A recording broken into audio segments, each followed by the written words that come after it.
I didn't know what to say. And she said, I want to give you grandmother's bowl. Mm, mm, mm, mm. And so now I am the guardian of Oh, grandmother's bowl wow. to Wow. share with every classroom that I'm in, to show that not only here is grandmother's bowl that survived and Sachiko survived, but what do we put in our bowl? Not just ice chips, Wow.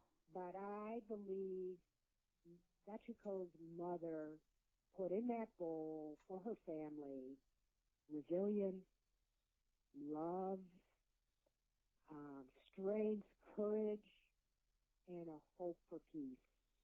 And Wilson, I think we all need, particularly at this time in this pandemic, in this political time that we're in, we all need our own bowls of peace in the middle of our dining room tables or in the middle of a classroom or on a Zoom screen.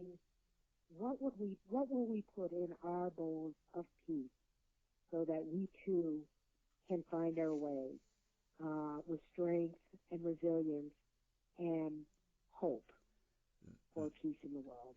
That is a real challenge. That is a real challenge, Mrs. Stelson.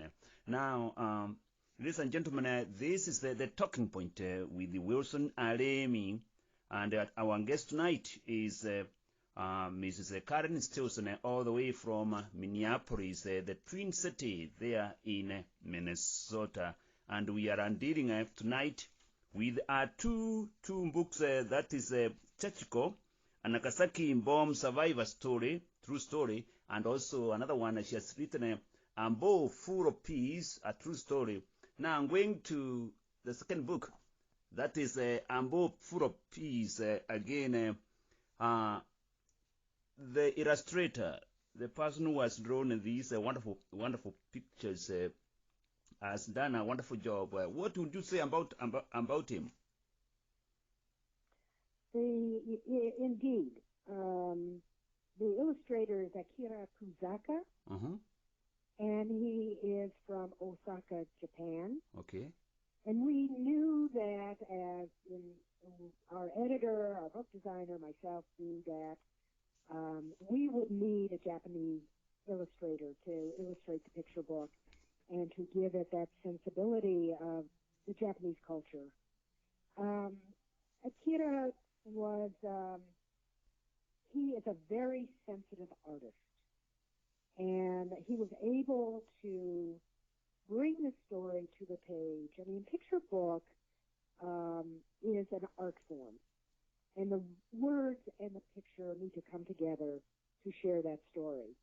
And he was able to bring this very difficult story to younger children in a way younger children could experience the images and to feel the profoundness of the story and yet feel safe in this story to experience it. And what I so appreciate about Akira and his work is the way that he used not only color, but circles around the family to show how important the family was for all of their survival. And to show how that bowl became a bowl of gratitude as well as a bowl for serving food. He was, what amazed me was that even though his beautiful work looks like watercolor, he does this wonderful work all computerized. It's all digital, but you would never know that.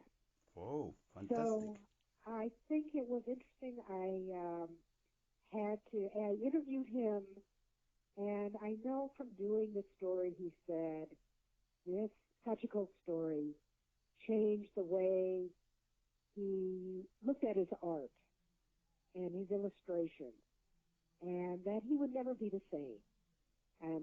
I'm not the same writer after Sachiko's story, and Kuzaka-san is not the same illustrator. I think when you know Sachiko's story, you cannot help but be changed by it. Wow, wow. Now, because these two books, they are dealing with war, and they are dealing a war between two nations. In fact, not two nations, it became the Second World War. Now, if I may ask, how has this story, especially the story of Sachiko, been received? How has been the reception in Japan? Well, that's a very good question. I know, even though I know this, the story has been translated into other languages, I know it has not been translated into Japanese, or not yet. People have written me, Japanese people have written me and said they were so thankful for Sachiko's story, and actually that an American would spend all this time to understand Sachiko's story from her point of view. I have had teachers from Japan say, we don't need this story translated into Japanese because it's written in such a accessible way, which I really worked at, that our children, our students who are studying English, can read this story in English. And then we talk about it in Japanese. But wow, that is fantastic. To illustrate, to translate this book was written for Americans, by an American. And I think for the Japanese students to read it in English and to read it with by the American author and not have that translated gives them even more information and more a sense of Sachiko and my relationship. So it's just, that has been a really interesting insight for me. And I'm so happy that those who have read it in Japan have received it so well. The people of Nagasaki were incredibly helpful in helping me understand Sachiko's story. The mayor of Nagasaki was always there when I was in Nagasaki to support this work. So I am very grateful. And I did want to get back to Professor Takayuki Miyanishi, who was our translator. He translated simultaneously all of our conversations. Dr. Miyanishi is a professor of environmental science at Nagasaki University. He's also the president of the St. Paul, or rather the Nagasaki St. Paul Sister City Committee. So this story, this work, could not have happened without the friendship between St. Paul in Minnesota and Nagasaki City in Japan. They are sister cities. They were sister cities. They began that relationship in 1955. St. Paul, the capital of Minnesota, and Nagasaki are the longest running, the oldest sister city relationship between an American city and a Japanese and an Asian city, in fact, all of Asia. And so to have that friendship flow into this particular work, as well as many other things to support friendship among us, is really something to celebrate. Fantastic, fantastic. Again, ladies and gentlemen, this is Caren Stelson, the author of Sachiko, a Nagasaki bomb survivor's story, and also a book full of peace, a true story told by those who survived the horrors of the bombing of Nagasaki and Hiroshima. It is important to share all stories with young readers, including difficult stories like this. Now, you again, Ms. Caren, what would you tell parents or teachers concerned that the topic is too heavy for the young readers? That concerned me a lot because even while I was working with Sachiko, it was hard for me to listen to her story without thinking about the morality of the bombing, using the atomic bomb, that decision to bomb whole cities and whole populations of civilians. But that happened. And I do think children want the truth. They want the truth of what happened.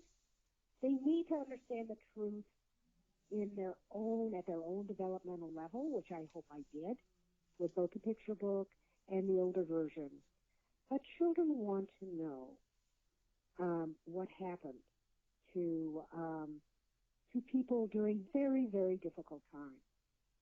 The other thing I would like to say is that children need to know that people can survive very difficult times. And we are in a very difficult time with this worldwide pandemic. We are all affected by this illness, just as everyone was affected by that worldwide war. And so what I hope teachers and kids and parents, whoever is reading this book, or these books, will understand the strength of the human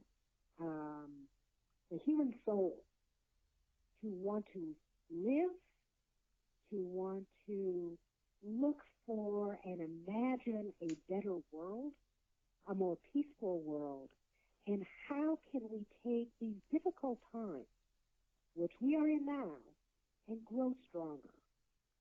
I think I want teachers and parents to know that their families, that they themselves can help their children become more resilient. The role the family plays in both of these is tremendous. And her parents were there for their children, and they kept saying, we must keep looking forward. And they were looking for the good in their fellow citizens and and what the world can really bring, not war, but a pathway to peace. So I hope my greatest hope is that we can find in this story the attributes of these people in this story of kindness, of empathy, of compassion, of their courage, and their dear, dear wish for peace. Having been to Nagasaki many times, having many friends there, I feel Nagasaki really is ground zero for peace, that people really understand the enormity of peace because they have experienced the enormity of war. And so I do hope that young children will read both books, but will understand their own strength and the strength that they can bring to others, and the strength they can bring to their families and their community, and they too may find their higher calling in what they are experiencing in their own lives. Fantastic and well said, Ms. Caren. Ladies and gentlemen, once again, this is Wilson Alemi with a talking point. Our guest tonight has been Ms. Caren Stelson, all the way from Minneapolis, Minnesota, and she's the author of two wonderful, wonderful books. The first one is Sachiko, a Nagasaki bomb survivor's story. Please, when you go to the store, pick one of these books, and you will be amazed what you shall run out of it. And the next one the other one is Bolw, full of Peace, a true story. Tonight, it has been a great joy having this accomplished author with us here tonight. Otherwise, for now, we shall say good evening and see you next time. Thank you.